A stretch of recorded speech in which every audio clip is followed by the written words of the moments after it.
Have you ever caught yourself replaying a conversation from 3 days ago, 3 weeks ago, maybe even 3 years ago? That one sentence you wish you had said differently. That awkward pause. That look on someone's face that your brain refuses to let go of. And here's the unsettling part.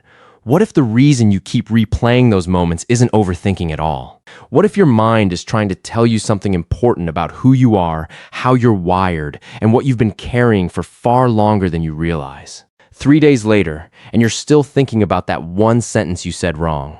While everyone else seems to have moved on, your mind keeps pressing replay like a broken remote control. You hear your own voice again.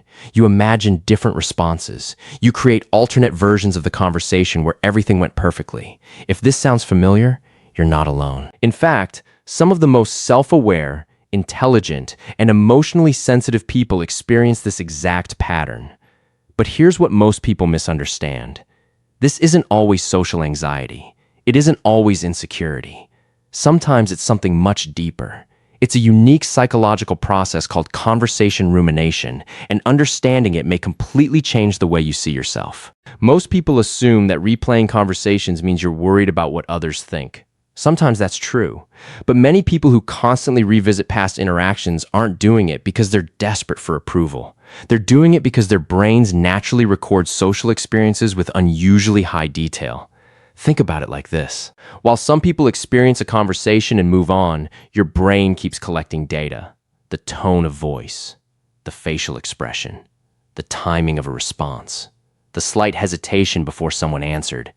It's almost like your mind is running a social detective agency 24 hours a day. The problem is that your brain often treats unfinished social information as something that still requires attention, even when the conversation ended long ago. Psychologists have long studied something called the Zeigarnik Effect. It's a fascinating phenomenon where unfinished experiences stay active in our minds far longer than completed ones.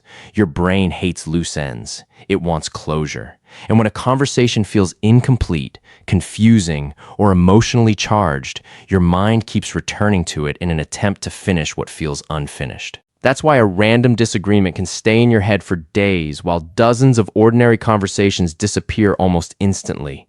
Your brain isn't necessarily malfunctioning. It's trying to solve what it believes is an unresolved psychological puzzle. What's interesting is that many people who replay conversations are actually highly empathetic. You don't just think about what you said. You think about what the other person felt when you said it. You imagine their perspective. You wonder if they misunderstood you. You worry whether they left the conversation feeling hurt, disappointed, or confused. Research on empathy suggests that people who are more emotionally attuned to others often spend more time reflecting on social interactions. The gift of understanding people can sometimes become the burden of overanalyzing them. The same sensitivity that helps you connect deeply with others can also make it difficult to mentally walk away. There's another layer most people never consider. Sometimes conversation replay isn't about the conversation at all. Sometimes it's about identity. Every interaction gives your brain information about who you are. Were you confident? Were you respected? Were you misunderstood? Were you accepted? Human beings have a deep psychological need for consistency between how they see themselves and how they believe others see them. When those two images don't match, something called cognitive dissonance appears. That's the uncomfortable mental tension that happens when reality challenges your self-image. And often, your brain responds by replaying the event repeatedly, trying to make sense of the mismatch. Think about the conversations that stay with you the longest. They're usually not the perfectly normal ones. They're the moments where something felt emotionally significant. Maybe someone criticized you unexpectedly. Maybe you stayed silent when you wanted to speak up. Maybe you revealed something vulnerable about yourself. These moments activate emotional memory systems inside the brain. Research shows that emotionally charged experiences are stored more deeply than neutral ones. In other words, your brain isn't treating that conversation like a simple exchange of words. It's treating it like important survival information that shouldn't be forgotten. For some people, this pattern goes back even further. Attachment theory suggests that the relationships we experience early in life shape how we process social situations as adults. If you grew up feeling that approval, safety, or connection could be unpredictable, your brain may have learned to carefully monitor interactions for signs of rejection or acceptance. Not because you're weak, not because you're broken, but because your nervous system adapted to become highly alert.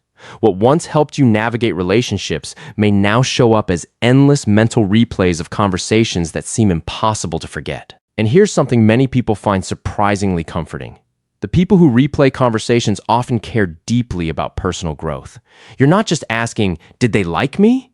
You're asking, could I have handled that better? That's a completely different motivation. In psychology, this is sometimes connected to self-reflection and self-monitoring. These qualities can be incredibly valuable because they help people learn from experience. The challenge begins when reflection crosses the line into rumination. Reflection helps you grow. Rumination traps you in circles. One moves you forward. The other keeps you emotionally parked in the same place. Your brain also has a negativity bias. This is one of the most well-established findings in psychology. Negative experiences naturally grab more attention than positive ones. You can receive 10 compliments and one awkward reaction, and somehow your brain decides the awkward reaction deserves the spotlight. It's not because you're pessimistic. It's because your nervous system evolved to prioritize potential threats. Thousands of years ago, overlooking danger could be costly. Today, that same system can make a harmless conversation feel much more important than it actually is. What makes conversation rumination especially exhausting is that it creates the illusion of productivity. It feels like you're solving a problem. It feels like you're getting closer to an answer. But often, you're simply revisiting the same emotional territory over and over again. The mind says, maybe one more replay will finally bring clarity. Yet clarity rarely arrives through endless repetition. In fact, studies on rumination show that repeatedly revisiting emotional events often increases distress rather than reducing it. The brain mistakes repetition for resolution, even when the two are completely different. You may have noticed something strange. The more you try to force yourself to stop thinking about a conversation, the more persistent the thoughts become. Psychologists call this the ironic process theory. When you tell yourself not to think about something, part of your brain starts monitoring whether you're thinking about it, which ironically keeps it active. It's like trying not to notice a flashing light. The effort itself keeps your attention locked onto the thing you're trying to escape. That's why fighting the thought often strengthens it. The real breakthrough happens when you stop asking, how do I stop replaying this? And start asking, what is my mind trying to protect me from? Sometimes the answer is embarrassment. Sometimes it's rejection. Sometimes it's uncertainty. And sometimes it's an old wound that the conversation accidentally touched. When you become curious instead of critical, everything changes. You stop treating yourself like a problem to fix and start treating yourself like a person to understand. That shift alone can dramatically reduce the emotional intensity of rumination. Many hyper-aware people secretly believe that if they analyze every conversation enough, they'll eventually become immune to mistakes. But that's an impossible goal. Human connection is messy. Every meaningful relationship includes misunderstandings, awkward moments, and imperfect communication. The healthiest people aren't the ones who never make social mistakes. They're the ones who learn how to recover from them without turning every interaction into a psychological crime scene investigation. Perfection is not what creates connection. Authenticity does. Here's something your mind probably needs to hear right now. Most people are thinking about themselves far more than they're thinking about you. The sentence that's been living rent-free inside your head may have already disappeared from everyone else's memory. While you've been replaying the conversation for days, they're replaying their own. This isn't meant to dismiss your feelings. It's meant to free you from an invisible burden. The spotlight you feel shining on you is usually much smaller than it appears. So if you're someone who constantly replays conversations, don't immediately label yourself as an overthinker. You might be highly observant, highly empathetic, highly self-aware. Your brain may simply process social information more deeply than most people.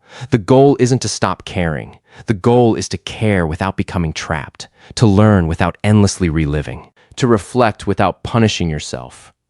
Because the conversation that's truly shaping your life isn't the one that happened 3 days ago. It's the one happening inside your head right now. And once you learn to change that conversation, you may finally understand why your mind kept replaying all the others. Before you click away, ask yourself this one question.